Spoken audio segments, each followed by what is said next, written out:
to provide maintenance for my children and me, and then domestic violence. And another thing I'd like to please, Mr. Singh, you can let us speak if you like. I have no objection actually. 498A is a provision which says that any cruelty to a woman, it does not say there is a demand for dowry. The reason for that cruelty could be demand for dowry, could be a patriarchal society where a woman is considered as a caged animal, that now I have got married to her, I can treat her in any way, because where can she go? Because the fact of our life, even in metro cities, is that a divorced woman above 30 has very little chance of remarriage.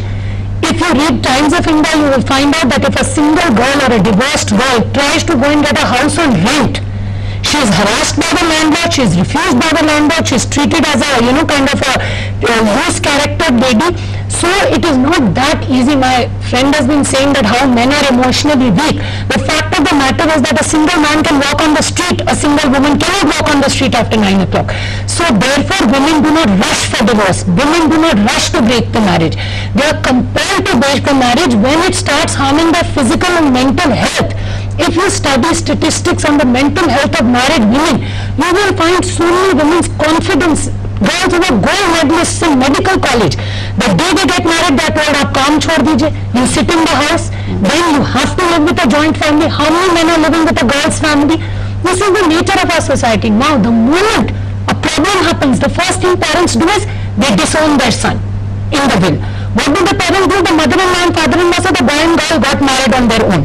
In a love marriage, you tell me, aren't the boy's parents involved? Isn't the girl expected to live with the boy? They save the family foundation and other such homily and moralizing foundations have only come into existence now, when men are being brought to terms. Where were they when girls were being burnt? Aren't they even now? Just I want to answer one because you just said about research, that to prove one's point. Research, I'm a trained research person. Such researches are not done to prove a point. Such researches are done to look at the actual statistics and then to analyze that and to come to certain conclusion. Justice Malimat, who was chairperson of the Law Commission, will not come and release such a report if it was just to prove a point. You see? So I don't think we should put this allegation that, I am building a research which is to prove a point. Well, so many women go and register the cases of 498A is not something who is cooking up, it's something which is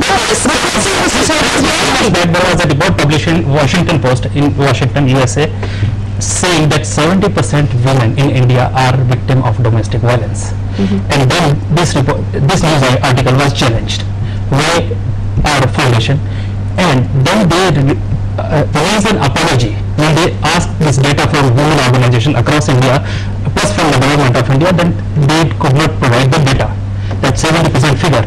Then they published an apology which is on site available everywhere in the newspaper. Then they raised an apology, this figure was misquoted. There was an apology. So this is survey. This is replacing domestic violence. Is that wrong? Right. Family health survey. Because every third woman in India I have already told you, per lakh suicide rate after divorce, 64 women, 165 men. Widowed, separated, 40 women, 165 women. Okay, sorry, men. Okay, now come to 498A. She said this is not being misused. Her own statement, this was released on August 30th, 2005. This is her press release, and this is signed by her. So there is no conviction in any of the 498A case. No conviction under her study. What are you trying to prove? What are you trying to prove? I would like to clarify this. This proves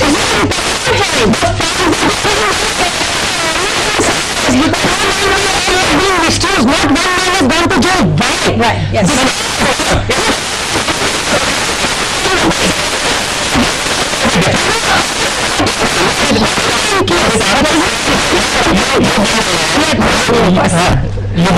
You must understand there is a difference between arrest and conviction.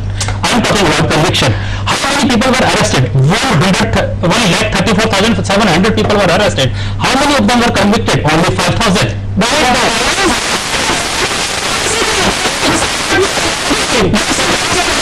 Just to move to it, I think we should take this. Right now we have with us a caller on phone line, Mr. Rahul Suri, who is a senior consultant MNC Delhi, and he is also a part of Save Indian Family Foundation. Well, Mr. Suri, can you hear me? Good evening, Shalini. I am hearing, and I am just hearing the much talked about discussion that is going on. Yes. I want to give a live example